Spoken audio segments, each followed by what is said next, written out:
Good day to all of you. My name is Scholar from the TradeTech community, and today I will be doing the weekly forecast for you guys. In this video we will be going over Bitcoin, ETH, QTUM, Ape and Avalanche. So sit back and relax and enjoy the show. So to start off with Bitcoin, when I'm looking at Bitcoin, it took them a whole long time to actually get to the area where we wanted to be. In terms of price action, what I'm expecting is still the same thing as last week. So if we're looking at Bitcoin price action, it just happened way slower. They came back down, came to the origin right there, swept it. So what I'm still looking for on Bitcoin right now is I still want them to actually make new highs now. You want them to keep on making new highs above 42.6s. If they can't start getting above 42.6, what I mean with that, I mean if they can't trade above there, then that would mean that we would still go down. So what I'm still looking for is them to make a new high, hold the new high, and maybe do something like this. Go up, make a new high, come back down, hold it, and then I want them to keep on making new highs higher than 44.6s as well. So that's the main thing I would be looking out for Bitcoin. Now let's maybe talk about some higher time frame price actions as well, because if they can hold this and if they can finally get above it, right, that would actually mean that we're now open for 48.3. So that's what I would then be looking for, is first go back to 44.6, hold it, hold it, hold it. Maybe after going to 44.6, they can come back down all the way to 42s as well, and then 48.2. But if we really reach out again to this area, I'm really looking for retraces into a long, into a pump. I do believe though, if Bitcoin really starts pumping, the retraces won't be as big and we will just be pumping rather than retracing, okay? Now, however though, if we now fail again in this area, it's starting to look a little bit spooky again, right? Sure, we can come back one more time all the way to 39.4, but if we go back there again, we've been here quite some time already. So if we go back there again, I'm still looking for this 35Ks. If we go to 35Ks, what will I be then looking for? Of course, bottom side rejection right here, go to there, and then reject something at 38.6s, and then have the move to the lows. Now, if we have the move to the lows, like I said last week, I will be looking at 29.1. After 29.1, I'm looking for a retest of 34.6, and after 34.6, if we keep on failing, I'm looking for 19.5. Now, don't forget, I know I'm saying bearish stuff, but if we can finally achieve this, I am, however, looking already at 58s. Okay, so 58s will be my big PT zone for, between like 57, 58 will be a big PT zone for me on my longs, because this area is really interesting and we really want to start achieving that. So if we can finally break above 44.6s, hold it. I'm looking for 57s. If not, then I'm looking for 34 sweep. So that's it for Bitcoin. Let's head over to the next one. Up next, we have ETH USDT. Looking at ETH is actually in a very nice uptrend right now. They are actually holding certain levels I really want them to hold, so I'm kind of happy for that. However though, what you now want them to do is a famous 10 escape from our Trader 10 community. You want them to go all the way up to 3060 in my opinion. If they can achieve 3060, I will then be looking for some kind of new low, so looking for them to go up there, coming back down, holding 2970, and then trying to reach to the top side, come back down, hold 30,066 again, and then trying to keep on trending up. If they fail to make a new high here, you're looking for them to distribute, maybe hold the bottom side again right there, and then boom to the upside. If they don't do that, we'll probably get a rejection right here, and then we are back to the origin. So in my opinion, everything will depend quite here. If they do make a new high, then of course we are looking for 3,600s, but I would even say 4,140 would be my end target on ETH USDT. So that's it for ETH. If we do fail here, right, of course you're looking for new lows then still, and new lows will of course be lower than 2,293. So that would be what I would be looking for. Of course they can as well just sweep 2,510, but I'm more interested in a bigger breakdown than an up move at that point if they really start failing here again. Of course, what they can hold as well is 2,776. So I preferably have them hold this and then make the new high. So we will see.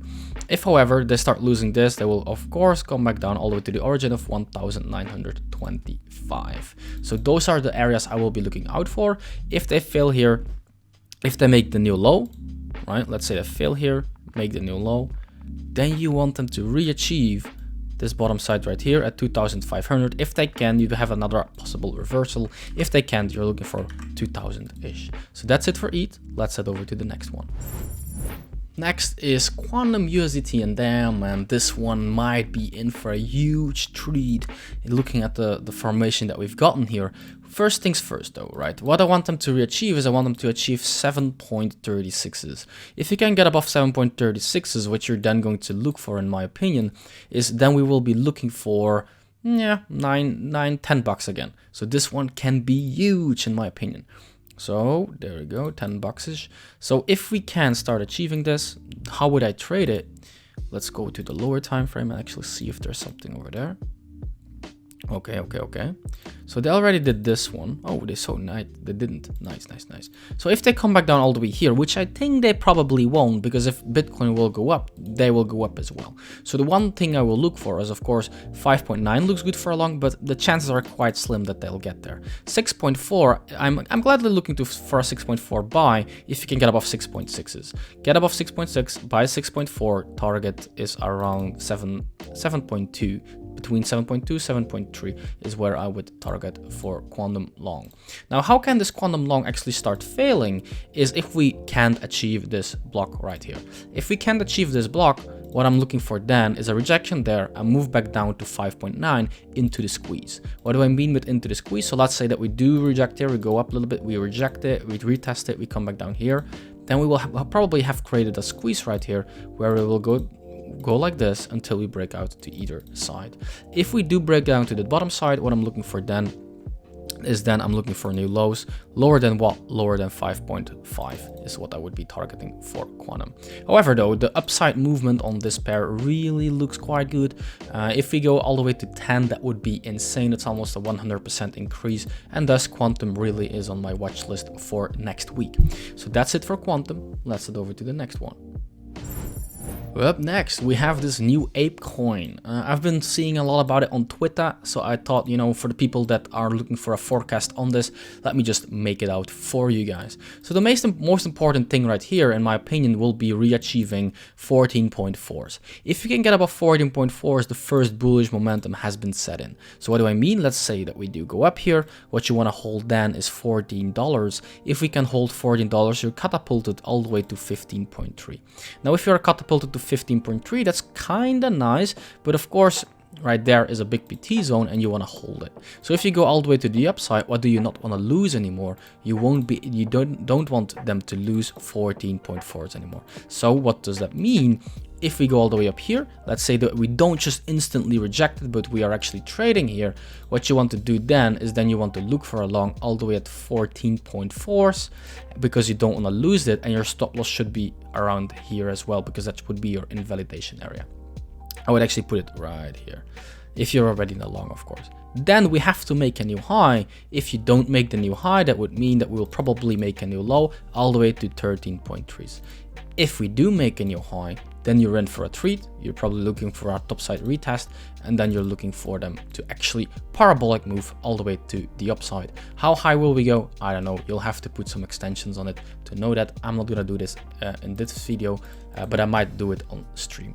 So that's actually my prediction for Ape. Now maybe this is more like a bullish case prediction, right? Let's maybe talk about a bearish one as well.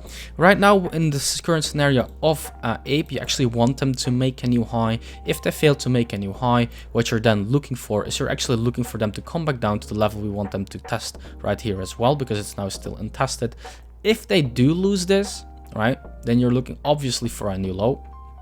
If they do go for a new low, right, that would mean this. Maybe then you can get this move up, and this same area will then of course be important. However, I prefer them to make a new high right now. If they don't, it's not looking too good for Ape. You'll probably get some kind of squeeze right here, right?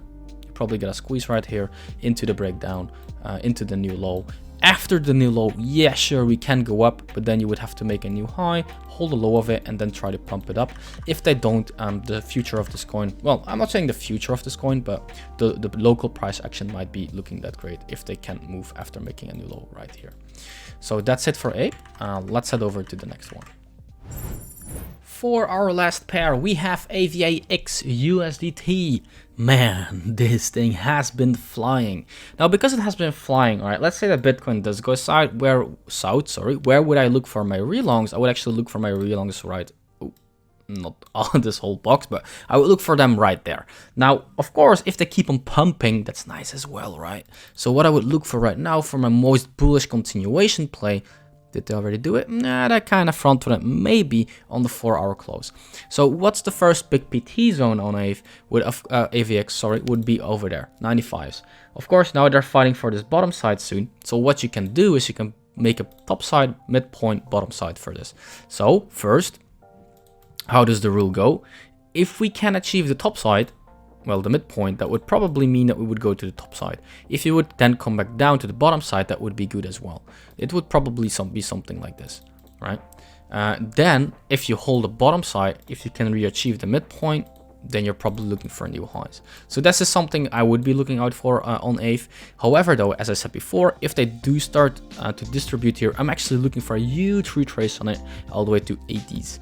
If they don't retrace, and let's just say that they keep on pumping further, then what are my targets for higher? My targets for higher would be 102, and then the next one would be 113. But yeah, remember though, we have already expanded quite a bit. If they do start to distribute right now, I'm still looking for 80s on it. Why? Because, you know, it's a very good area to retrace to. Maybe it might be a little bit too low. Maybe they'll only retrace to 82, 81, but we'll see what the time will tell. So this is already it for AVAX, and that's it for the forecast. Hope you enjoyed it, and see you next week. That's it for today's video, guys. If you liked it, please make sure to give us a thumbs up. And if you want to get free coaching from one of our top traders, please make sure to check out our Trader 10 supporters page on how to get this free coaching. Thank you very much and see you later.